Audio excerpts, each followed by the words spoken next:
পেশ করার জন্য সবিনয় অনুরোধ জানাচ্ছি। আসসালামু আলাইকুম ওয়া রাহমাতুল্লাহি ওয়া বারাকাতুহু।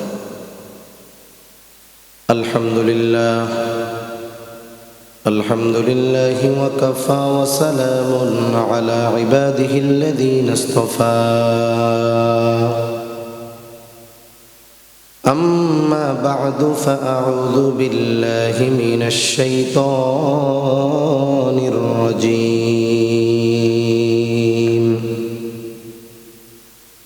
بسم الله الرحمن الرحيم.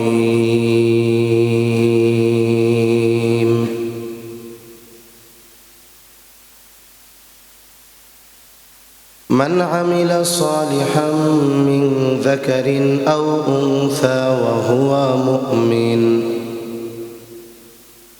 فلنحيينه حياة طيبة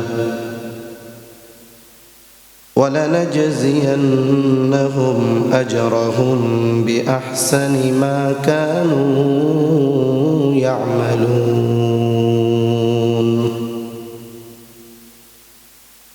وقال رسول الله صلى الله عليه وسلم: أخلص دينك يكفك العمل القليل، أو كما قال النبي صلى الله عليه وسلم: صدق الله العلي العظيم وصدق رسوله النبي الكريم، ونحن على ذلك لمن الشاهدين والشاكرين، والحمد لله رب العالمين.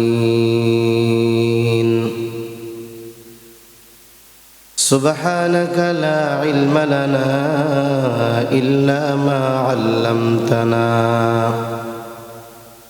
إنك أنت العليم الحكيم. اللهم صل على محمد وعلى آل محمد كما صليت على إبراهيم وعلى آل إبراهيم إنك حميد مجيد. اللهم بارك على محمد وعلى آل محمد كما باركت على إبراهيم وعلى آل إبراهيم إنك حميد مجيد. الحمد لله. ঐতিহ্যবাহী খুলনা জেলার অন্তর্গত জামিয়া ফারুকিয়া দারুল আরকাম মাদ্রাসার হাফেজ ছাত্রদের দস্তরবন্দি উপলক্ষে 2 দিনব্যাপী 51তম বার্ষিক ওয়াজ মাহফিলের প্রথম দিবসের সম্মানিত শ্রদ্ধেয় সভাপতি, আমন্ত্রিত উলামায়ে কেরাম, সামনে উপস্থিত মুরব্বিয়ানে কেরাম, সমবয়সী যুবক বন্ধু, স্নেহের ছোট ভাই, মাইকের আওয়াজ যত দূরে যায় নিজ নিজ স্থানে অবস্থানরতা সম্মানিতা শ্রদ্ধেয় মা ও বোন, আল্লাহ তাআলার দরবারে অগণিত শুকর যে মহান মালিক হায়াতে বরকত দিয়ে সুস্থ রেখে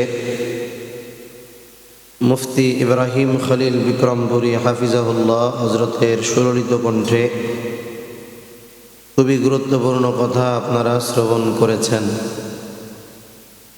সেই ধারাবাহিকতায় কিছু দ্বীনি কথা মুযাকারা করবার লক্ষ্যে পবিত্র কোরআনুল কারীমের একটি আয়াত ও রাসূল আকরাম সাল্লাল্লাহু আলাইহি ওয়াসাল্লামের অগণিত হাদিস থেকে একটা হাদিস পাঠ করেছি। আল্লাহ তাআলার কাছে তৌফিক চাই, আল্লাহ তাআলা কিছু কথা বলার তৌফিক দেন যেগুলো আমাদের সবার দুনিয়া এবং আখিরাতের জন্য কল্যাণকর হয়। সকলে জবান খুলে বলি আমিন। 2 দিনব্যাপী মাহফিলের আজকে প্রথম রজনী। আগামীকালও আপনারা আসবেন, আপনাদের সাথে আরও কিছু ভাই আসবে। এজন্য বেশি রাত আপনাদের কষ্ট দেওয়া আমার উদ্দেশ্য না। এরপরেও এত দূর থেকে আসছি, 1 ঘন্টার কম কি কথা বলা যায়? তাইলে 1 ঘন্টা বা তার আশপাশ 2, 4, 5, 7 মিনিট কম বেশ ধৈর্যের সাথে থাকার মতো ধৈর্য কার নাই? একটু হাত উঁচা করেন। ধৈর্য আছে সবার? আলহামদুলিল্লাহ। ওই যে একজন সত্য কথা বলছে, আল্লাহ ওনারে কবুল করুক। 1 ঘন্টা উনি বসে থাকবে না, উনি সত্য কথা বলছে। তার মানে দেখেন, এরপরে অনেকে শরীরী ওজর ছাড়া উঠবে, তাহলে তাদের কথা কি হবে? বুঝুক আর না বুঝুক, সেজন্য একটু ধৈর্যের সাথে থাকবো তো ইনশাআল্লাহ। যে মহান মনিব আমাদের এখানে আসার, বলার, শ্রবণ করবার তৌফিক দান করলেন, সে মহান মনিবকে খুশি করার জন্য জবান খুলে বলি আলহামদুলিল্লাহ। অগণিত দুরূদ ও সালাম সৈয়দুল আম্বিয়া, আশরাফুল আম্বিয়া, খাতামুল আম্বিয়া, ইমামুল মুরসালিন, রহমাতুল লিল আলামিন মুহাম্মদুর রাসূলুল্লাহ সাল্লাল্লাহু আলাইহি ওয়াসাল্লামের উপর। আমি যে আয়াতখানা আপনাদের খেদমতে তিলাওয়াত করেছি, এই আয়াতের মধ্যে আল্লাহ তাআলা